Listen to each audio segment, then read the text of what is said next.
Namaste guys and welcome back. Here's one of the oldest temple of Lord Sri Anantha Padmanabhaswamy, located in Padmanabham mandal in Visakhapatnam district. It is estimated that this temple is over 600 years old. It's not only the oldest temple in this area but also located on a hilltop at a very high altitude. To reach the hilltop, you will have to climb around 1300 steps, and that was the only way until recently a road has been made available. Though it hasn't become a pucca road yet, it is still manageable. However, it is not recommended as the path is very rugged, uneven, and there are no road barriers.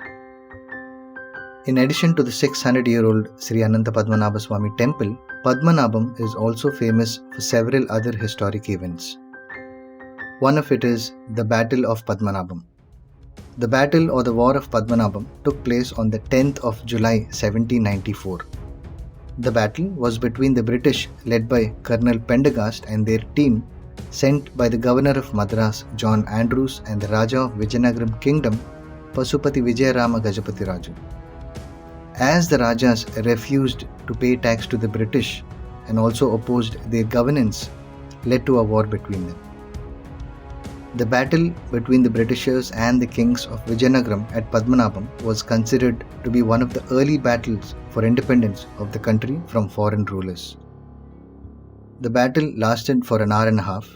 At that time, British were very well equipped with weaponry, whereas the Rajas didn't. The British troops eventually defeated the Vizianagaram army and the king died in the battle. It is a very significant historic incident with a very sad ending.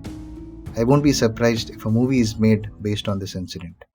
Anyways, moving on, Padmanabham is also the birthplace of great freedom fighter Sri Lord Sitaramma Raju. Sri Lord Sitaramma Raju was born in the village called Pandrangi, which is in Padmanabham mandal. Overall, Padmanabham is an amazing place to visit. Breathtaking hilltop view, lush green surroundings, and there's also a Kurupalli dam nearby, which is a very famous one locally. Nature is most beautiful at places like these where it is untouched and undisturbed. Please take care of the nature so it takes better care of our future. The least what we can do to save our planet is by avoiding plastic where possible. Please watch the video till then if you can, and please don't forget to subscribe if you haven't. It really means a lot. Leave a like if you like what you see. Thank you for your time. Take care.